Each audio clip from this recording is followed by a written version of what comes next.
Hi! నమస్తే. Welcome to red TV. నేను మీ ప్రత్యూష. ప్రస్తుతం మనతోని సీనియర్ జర్నలిస్ట్ భరద్వాజ్ గారు మనతో ఉన్నారు. సార్‌తో మాట్లాడి మరిన్ని విషయాలు తెలుసుకుందాం. నమస్తే సార్. నమస్తే. సార్, ప్రస్తుతం అయితే సోషల్ మీడియాలో ఒక పోస్ట్ అనేది చాలా వైరల్ అవుతుంది. అదేంటంటే రీసెంట్‌గా 'గేమ్ చేంజర్' సినిమా గురించి 'దిల్ రాజు' గారి బ్రదర్ శిరీష్ రెడ్డి ఎవరైతే ఉన్నారో ఆయన కొన్ని కామెంట్స్ చేశారు. అయితే ఆ కామెంట్స్ వల్ల ఫ్యాన్స్ కూడా చాలా హర్ట్ అయ్యి పోస్ట్ పెట్టడం జరిగింది. అది మీరు చూసారా? అంటే 5 ఏళ్ళు తీశారు సినిమాని. మేము చాలా ఇబ్బంది పడ్డాము. ఇలాంటి రకరకాల మాటలు మాట్లాడారు వాళ్ళు. హ్మ్. అంటే శంకర్ కోసం, శంకర్‌ని, రామ్ చరణ్‌ని కలిపి ఏదో చేయబోతున్నారు మీరు అని మేము రకరకాలుగా భావించాం ఆ సినిమా గురించి. హ్మ్. మాకొక హైప్‌నిచ్చారు మీరు. పైగా ఇప్పుడేమో అది ఫ్లాప్, ఫ్లాప్ అని పదే పదే చెప్తున్నారు. ఇదంతా కూడా ఇబ్బందికరంగా ఉంది. మీరే రామ్ చరణ్ ఇమేజ్‌ని డ్యామేజ్ చేసే పద్ధతిలో వెళ్ళినట్టుగా మాకనిపిస్తోంది అనేది అభిమానుల నుంచి వస్తున్న మాట. హ్మ్. అంటే కేవలం 'శిరీష్' మాత్రమే కాదు, 'దిల్ రాజు' మీద కూడా ఉంది ఇది. ఇద్దరి మీద. అంటే ఈ మధ్య కాలంలో వాళ్ళు రెగ్యులర్‌గా మీడియా ముందుకొస్తున్నారు. హ్మ్. 'దిల్ రాజు' గారు వస్తున్నారు. అలాగే వాళ్ళ బ్రదర్ కూడా వస్తున్నాడు. ఈ వస్తున్న సందర్భంలో ప్రతిసారి 'గేమ్ చేంజర్' ఫెయిల్యూర్ ఏమిటి? దానికి కారణం ఎవరు? అనే డిస్కషన్ వస్తోంది. వచ్చినప్పుడు వాళ్ళని వాళ్ళు జస్టిఫై చేసుకోవడానికి ఏదో మాట్లాడుతున్నారు. అంటే అది వర్కౌట్ అవుతుంది అనే ఉద్దేశంతోనే ప్లాన్ చేస్తారు. ఎవరు ఫ్లాప్ సినిమా తీయాలని అనుకోరు గదా! హ్మ్. ఒక పెద్ద హిట్ కొట్టాలి పాన్ ఇండియా లెవెల్‌లో. అంటే 'రామ్ చరణ్' ఇమేజ్‌ని మ్యాచ్ చేసేటువంటి డైరెక్టర్ అవుతాడు 'శంకర్' అని అనుకున్నారు వీళ్ళు. హ్మ్. అనుకున్నారు కానీ 'శంకర్' ఆయన ఆ సినిమాని టేకప్ చేసిన పద్ధతి, దాన్ని కంక్లూడ్ చేసిన పద్ధతి జనాలకి కనెక్ట్ అయ్యేలాగా అనిపించలేదు. హ్మ్. అందుకని సినిమా ప్రాపర్‌గా పెర్ఫార్మ్ చేయలేదు. థియేట్రికల్‌గా అది అంటే సంక్రాంతికి రిలీజ్ అయింది. ఏ రకమైనటువంటి ప్రభావాన్ని చూపలేకపోయింది ఆడియన్స్ మీద. హ్మ్. అందుకని కలెక్షన్స్ పెద్దగా అది రాబట్టలేకపోయింది సినిమా కూడా. అంటే అతని సినిమాలకు వచ్చే జనరల్ ఓపెనింగ్స్ నడిచిపోయింది. అంటే మెగా అభిమానులు థియేటర్‌కెళ్లారు. సినిమా చూసారు. వాళ్ళని కూడా అట్రాక్ట్ చేయలే ఈ సినిమా. హ్మ్. వాళ్ళు కూడా బయటకొచ్చి ఏం చెప్పాలో తెలియనటువంటి పరిస్థితిలోకెళ్ళిపోయారు.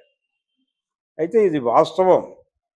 దీన్ని పదే పదే రిపీటెడ్‌గా చెప్పడం వలన ఈ ఫెయిల్యూర్‌కి ఎవరు బాధ్యులు అంటే ఆత్మవిమర్శ చేసుకుంటున్నామని వాళ్ళు అనుకుంటున్నారు. హ్మ్. కానీ పదే పదే ఈ విషయం చెప్పడం వలన సోషల్ మీడియాలో దాన్నే హైలైట్ చేస్తున్నారు. అంటే 'గేమ్ చేంజర్' ఫ్లాప్ అనేది ఎక్కువ రిపీటెడ్‌గా వినిపిస్తోంది. హ్మ్. ఇది ఆయన అభిమానుల్ని గాయపరుస్తోంది. నిజానికి దానికి గాయపడాల్సిన అవసరం లేదు. హ్మ్. దానికంటే కూడా ఏమిటి పరిస్థితి? ఎందుకు జరిగింది? మరి ఇలా ఎందుకు చేశారు? తెలిసి తప్పు చేయటం ఎలా కరెక్టు? మళ్ళీ ఇంకొక ప్రాజెక్ట్ ఏదో చేస్తానంటున్నాడు ఆయన 'రామ్ చరణ్‌తో'. ఆహా! ఓకే. అంటే గతంలో కూడా 'ప్రభాస్‌కి నేను ఒక ఫ్లాప్ ఇచ్చాను. తర్వాత మళ్ళీ హిట్ ఇచ్చాను.' ఇలా ఏదో రకరకాలుగా మాట్లాడుతున్నాడు ఆయన హ్మ్. 'దిల్ రాజు.' ఇప్పుడు ఇతనికి కూడా ఈయనకు కూడా ఒక ఫ్లాప్ ఇచ్చాను 'రామ్ చరణ్‌కి' కాబట్టి ఒక హిట్ కూడా ఇవ్వాలి.